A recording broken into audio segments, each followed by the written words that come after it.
Hi everybody, so we will be talking about the mechanism of ketosis or ketoacidosis in diabetes mellitus, starvation and alcoholism. So first of all, what is ketosis? Ketosis is the accumulation of ketone bodies in blood.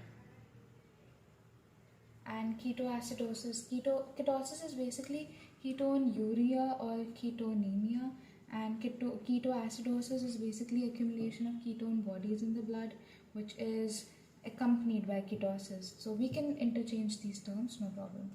Now what happens basically, accumulation of ketone bodies in blood. When does accumulation of ketone bodies in blood happens? Now ketone bodies are produced by the process of ketogenesis, right? Now when does ketogenesis happen? Ketogenesis happens when acetyl CoA's formation is more than its oxidation. So this is the basic concept of ketosis or ketoacidosis, and now we have to just play around these all things, right? So our conception should be clear. Now we are talking about diabetes mellitus first. Alright, also starvation and alcoholism. Okay. So what happens first of all? In diabetes, in starvation, there is hypoglycemia,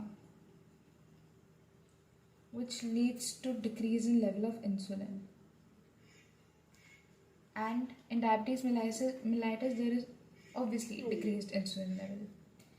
In alcoholism, it doesn't let gluconeogenesis to take place. It suppresses gluconeogenesis, which causes hypoglycemia. Anyway, now what does insulin, when there is less insulin in the blood, what happens? The glucose entry in cell is decreased, which suppresses the TCA cycle. No glucose, no TCA cycle. No TCA cycle, decreased oxidation of acetyl CoA. Now, what did we say? That ketone body synthesis happens when there is decreased level of oxidation of acetyl CoA and increased level of accumulation of acetyl CoA. We've talked about the decreased oxidation of acetyl coenzyme A. Now let's talk about increased formation of acetyl coenzyme A. When insulin is decreased, it decreases the glucose entry in the cell, and it also stimulates HSL, which is hormone stimulated lipoprotein, something like that, if I'm not wrong. Hormone sensitive lipase, hormone sensitive lipase, and it causes lipolysis in adipose tissue.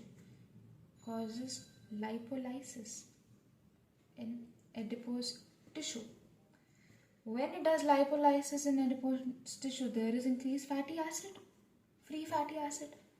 Free fatty acid means beta oxidation will be more of fatty acid.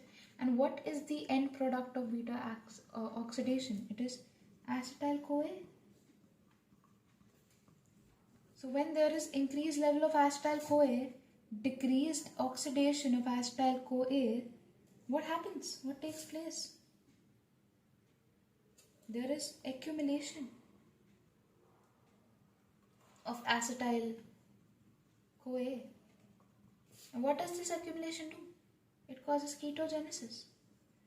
When there is more and more ketogenesis, it ultimately causes ketosis. As simple as it is. Let's keep it simple, guys.